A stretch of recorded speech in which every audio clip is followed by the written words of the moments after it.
Kisah tentang perjalanan rahasia Soeharto bukan dongeng. Ia datang dari bibir Tri Sutrisno, mantan Wakil Presiden RI sekaligus jenderal yang pernah menjadi ajudan Soeharto di tahun 1970-an. Dalam salah satu kenangannya, Tri menyinggung tahun 1962 saat operasi militer Irian Barat. Malam itu, pasukan diterjunkan ke garis depan.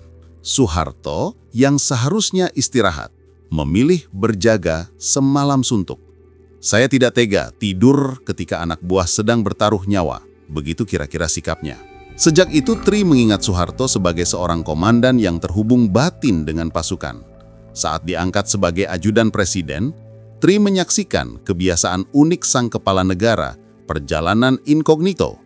Siapkan kendaraan, pengamanan seperlunya, jangan ada yang tahu.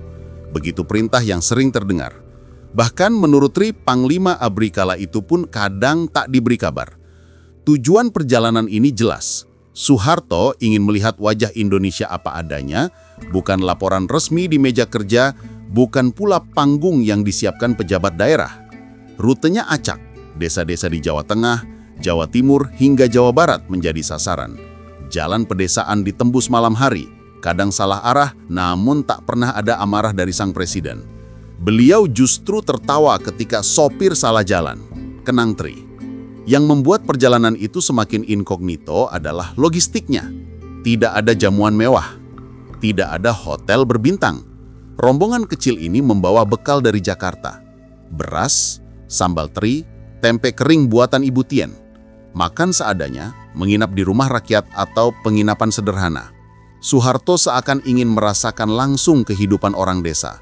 Apa yang mereka makan, bagaimana mereka tidur, bagaimana mereka hidup. Beliau ingin melihat realitas tanpa polesan, kata Tri. Karena serba rahasia, seringkali kunjungan ini membingungkan pejabat lokal. Ada cerita di sebuah kabupaten, bupati terkejut mendapati Presiden RI tiba-tiba muncul di balai desa tanpa pengawalan resmi.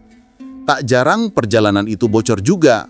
Polisi atau aparat desa yang curiga lalu mengikuti dan akhirnya kerumunan warga berdatangan. Namun sebelum kabar meluas, Soeharto sudah bergerak ke lokasi lain. Mobil sederhana dengan rombongan kecil itu menghilang seperti bayangan. Menurut Tri, hasil dari perjalanan rahasia itu bukan sekedar nostalgia. Apa yang Soeharto lihat langsung, jalan rusak, sekolah reot, atau petani yang mengeluh pupuk mahal, semuanya dicatat. Laporan lapangan itu menjadi masukan untuk kebijakan pembangunan. Inilah yang membuat Soeharto yakin dengan konsep turun ke bawah, bukan hanya menerima laporan berlapis dari birokrasi. Ia percaya pemimpin harus meraba denyut rakyat secara langsung. Dan di ujung hayatnya, ketika kesehatan Soeharto melemah, Tri masih mendengar kata-kata samar sang jenderal besar. Salah satunya, pizza.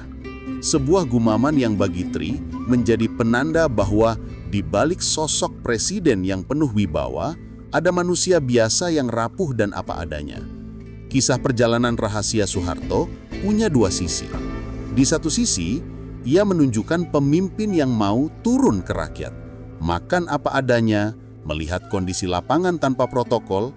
Namun narasi ini juga membentuk citra bahwa di balik kekuasaan besar Orde Baru, ada sosok bapak bangsa yang peduli.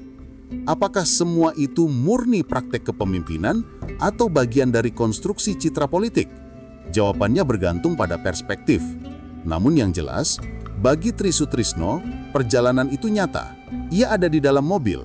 Ia melihat Soeharto menunduk mendengar rakyat. Ia mencatat sendiri detail yang mungkin luput dari arsip resmi. Perjalanan rahasia Soeharto adalah potongan kecil dari mozaik besar Orde Baru. Bagi Tri Sutrisno, itu bukan sekedar memori, melainkan pelajaran kepemimpinan bahwa di balik tembok kekuasaan, seorang presiden perlu merasakan langsung denyut kehidupan rakyat.